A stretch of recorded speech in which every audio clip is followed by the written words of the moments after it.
On a warm, sunny day in Los Angeles, a special effects team prepares for an evening shoot. Their work pays off with an artificial yet completely realistic bone-chilling downpour. Since the dawn of Hollywood, movie makers have attempted to recreate the elements to add atmosphere to their films. Camera, action! When a director calls for wind, or rain, or snow, it's the physical effects magicians who step in for Mother Nature. Coming up, on a dry street in Chicago, the effects team for the Hudsucker Proxy bring out the big guns to create a major snowfall. And on location in Los Angeles, the makers of In the Line of Fire drench a crowd of extras with an electrifying rainstorm.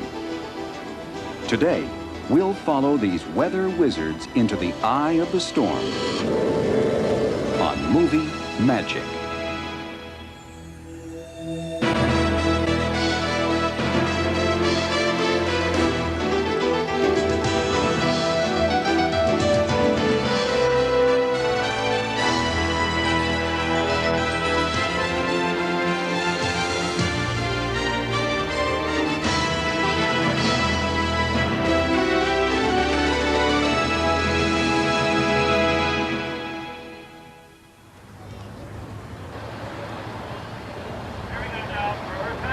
Almost every movie calls for rain, snow, or some other atmospheric effect. Unfortunately, the real thing rarely works for filmmakers. One man who ensures that nature acts on cue is special effects supervisor John Frazier. He's responsible for the mechanical effects used on a film set, including the massive weather-making equipment. There's no way that a producer could schedule his movie around when they think it's going to snow or when they think it's going to rain. The other thing is that real raindrops don't photograph. That's the biggest thing. We have to use special heads on our rain equipment to get bigger drops so that it actually will photograph. Even the earliest movies tried to replicate weather. In 1903, the Thomas Edison Company created this snow scene for a production of Uncle Tom's Cabin. Over the years, effects artists used everything from piles of salt to chopped chicken feathers to bleached cornflakes to make authentic-looking snow scenes. To create a downpour for such vintage movies as The Rain, networks of pipes above the set delivered showers on command. To ensure their raindrops would show up on black and white film, effects men sometimes added milk or chemicals to water. But some of the best-looking methods had severe drawbacks. The big change in atmospheric effects in modern day is the fact that we have found that a lot of the chemicals and the oils that we've been using are hazardous to your health and also to the environment. Titanium tetrachloride, which we used consistently for making clouds, was banned totally in motion picture use. So we've just come up with different techniques. Now we use a high-pressure water system. We're using water at about 25,000 pounds PSI through small orifices to create fog. And that system has worked very well. For this scene in the movie Cabin Boy, the effects team used the high-pressure water system to create the illusion of fog on the open seas. Action! Other advances in atmospheric effects are the result of efforts to save production time. In the early days, violent storms created for silent films such as Steamboat Bill Jr. were whipped up by noisy propeller planes.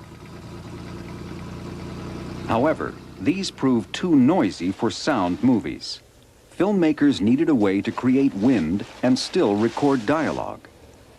What we have here is a fan for making atmospheric effects. This tip right here was designed by Art Fritzen, who makes the blade. This is what cuts the sound out of the prop. The fan is powered by a 50 horsepower GE DC motor. It's a variable speed control, so we can give you a nice gentle breeze. Or we can run it up. At top speed, these fans duplicate the force of 60-mile-per-hour winds. John has also helped refine another time-saving tool, the rain bar. Here we go for picture. Stand by. And For this scene in director Danny DeVito's film Hoffa, John used a crane to hoist a 125-foot sprinkling system 100 feet above the cameras.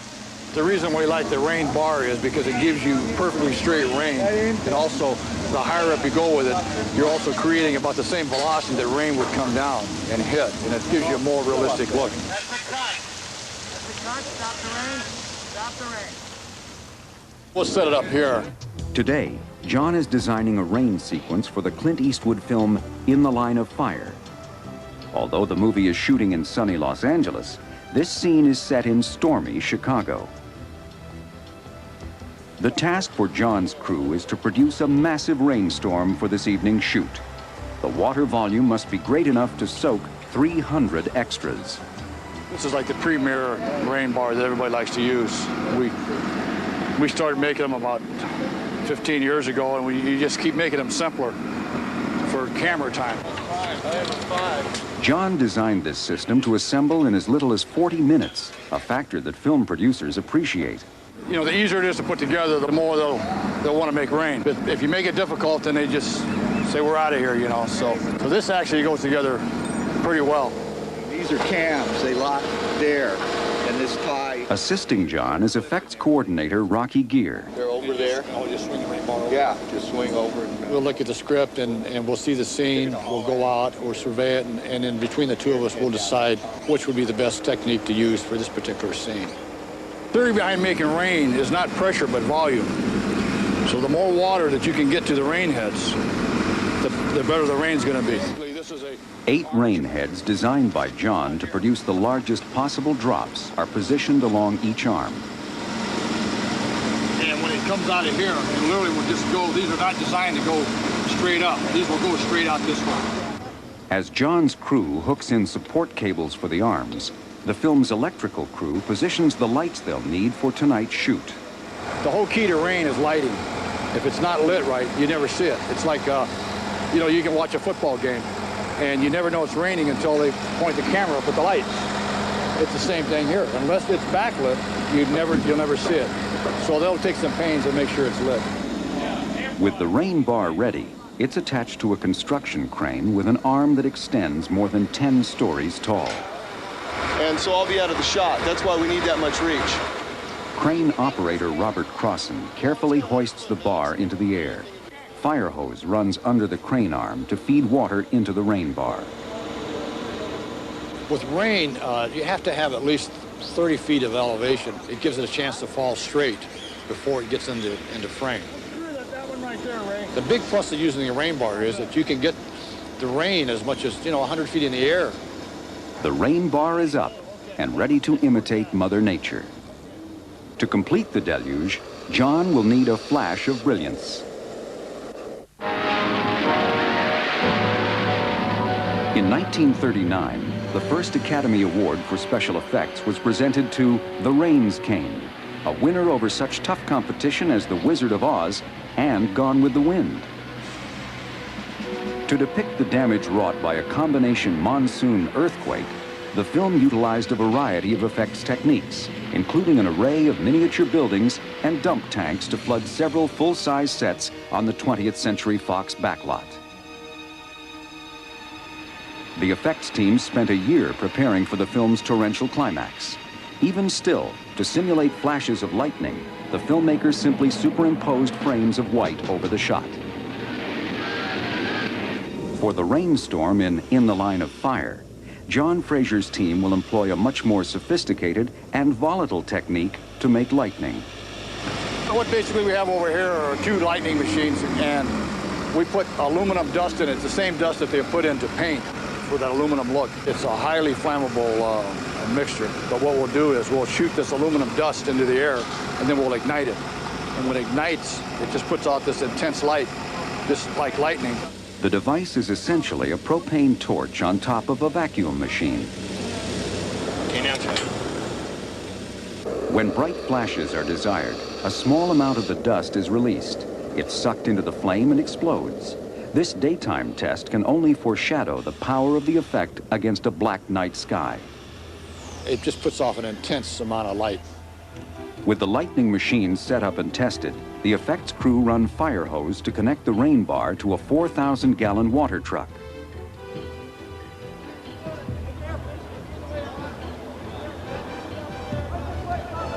As extras for the film gather and the camera crew sets up, director Wolfgang Peterson reviews a test of the storm effects.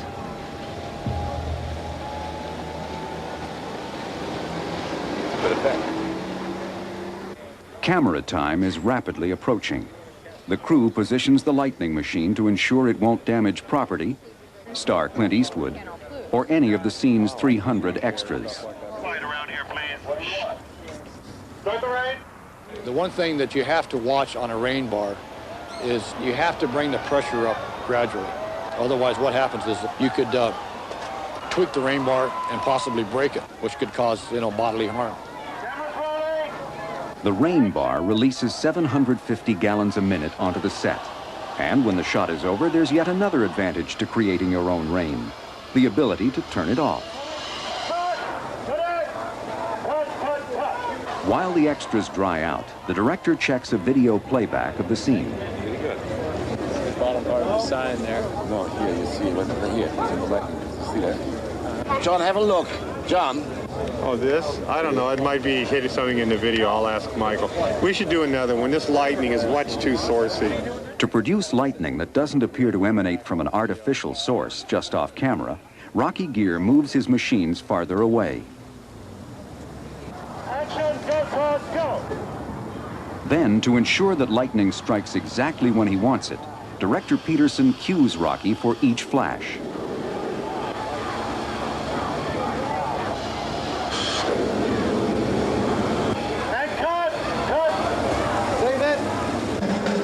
Rick, we're moving in for a tighter shot. The second take is a keeper, but there's no time to rest. With a large cast and crew, every minute is expensive. The next shot is a close-up. To produce a downpour in a smaller area, the effects crew sets up a single rain stand.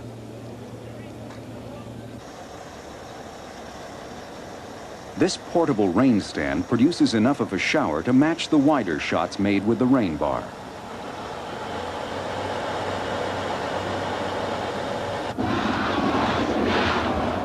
In the finished film, 8,000 gallons of water are used to make the storm scene a dramatic success. Watch, this is horrible. It's a zoo out here.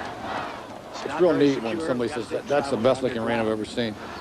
And that is nice. But, our job is to create these effects, for the producer. It's the soft gratification you get is you did your job and you did it well. But rain is only one of the atmospheres created by physical effects specialists. The makers of the low-budget thriller, The Abominable Snowman, will need a blizzard to sell their story. Well, we're doing a sequence in the film where it's supposed to be a blinding blizzard. And so the effects crew is going to be creating a very thick snow sequence. We're going to have snow on the ground, snow flying with heavy wind and fog all throughout the shot. And we have 6 actors who are going to be walking through the sequence, who are supposed to be up in the high country in a blinding blizzard. They're stuck out in the mountains. Basically, we don't want to do more than the camera sees. There's a little small window that we have to just insert pieces of white snow, just in the background.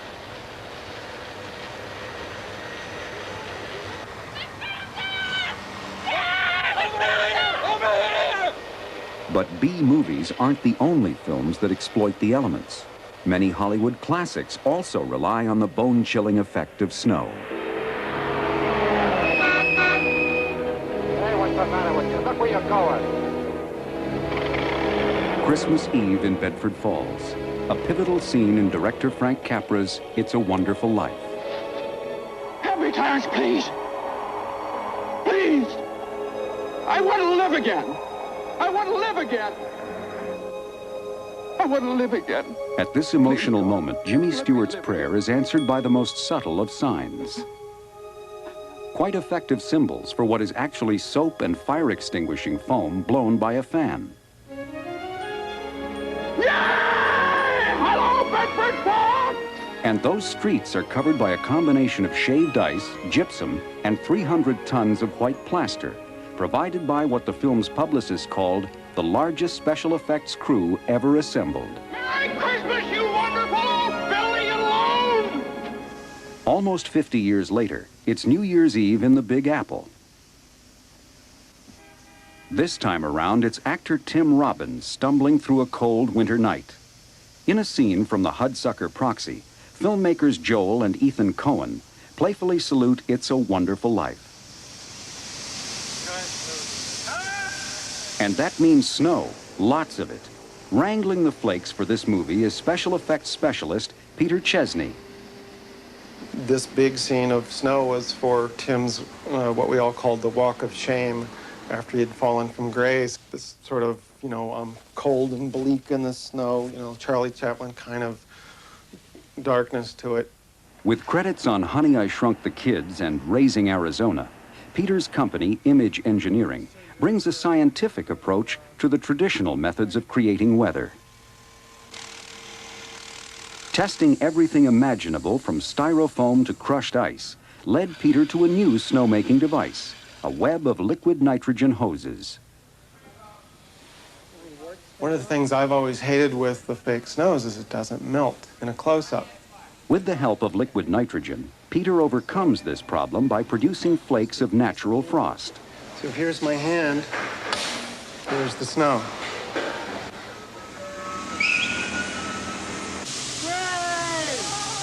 The Coen brothers had a very specific look they were going for falling snow. We ended up going to the drawing boards and playing with some new ways to distribute it.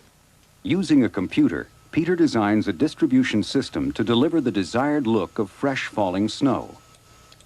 So there's the camera position. This is the center of the street. So you can see the scale of everything gets pretty big. This system will be put to the test when the Hudsucker crew films their exterior scenes on the cold but dry streets of Chicago.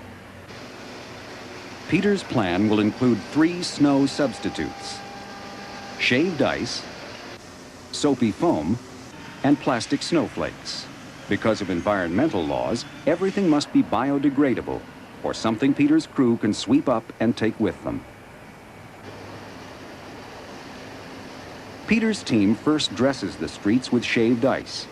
Large blocks are chopped and fed into a shredder, originally developed to aid in the shipment of produce and fish. One drawback to shaved ice is that it melts, so the set needs regular applications to stay frosted. In fact, over the 3 nights of shooting, this shredder will process 280,000 pounds of ice. For the background areas, Peter applies a coating of white foam. This soapy, non-flammable mixture is used by airports to fireproof runways in emergency situations. Up close, the ice looks better for walking on, but in the mid-background, the foam is logistically easier to cover a large area. I could do the same area that 5 or 6 guys are doing in ice. The other great advantage of the foam is it goes away. In other words, it's not a cleanup responsibility. It's biodegradable. The soap breaks down and it's gone. For the snowflakes, Peter will utilize shaved polyethylene. This plastic is commonly used as packing material. Feeding handfuls into a wind fan sends polyflakes sailing. But to simulate snow falling from the heavens will require these bigger guns. Fire one. Boom. A dozen of these air movers are positioned on cranes at several points above the street. We had, I think, 6 or 7 condors with 2 men per basket, boxes of snow, air hoses run up to the top, and then these nozzles that can point all over the place. You can play it like a garden hose and just spray the snow at whatever volume you want. You could dump a huge amount, just huge blizzards of it. And it looked like a light snow, even though it was a big blizzard, because it's based like rain, it's based on lighting. An air mover is like a propellerless fan. They're 6-foot tubes that used massive quantities of compressed air. It's basically horsepower to go. You're getting a good 80 or 90 mile an hour breeze out the end.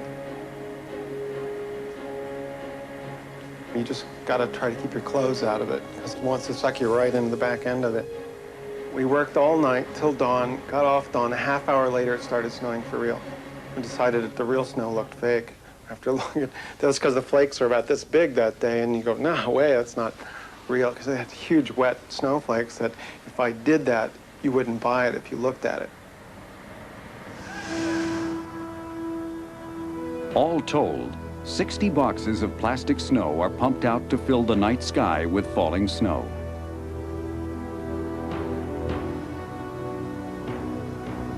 It's sort of hypnotic to watch this stuff coming down, and it makes you feel as good as the real snow does.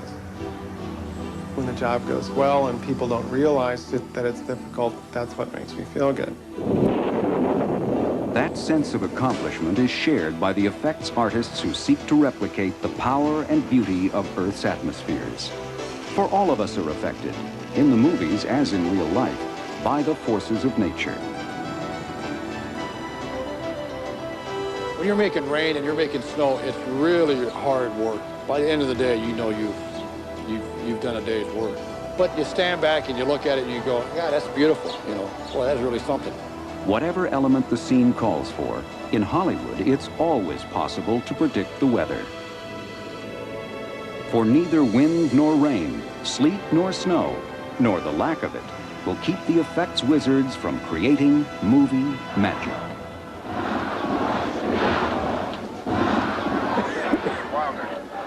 Watts, this is horrible. It's a zoo out here.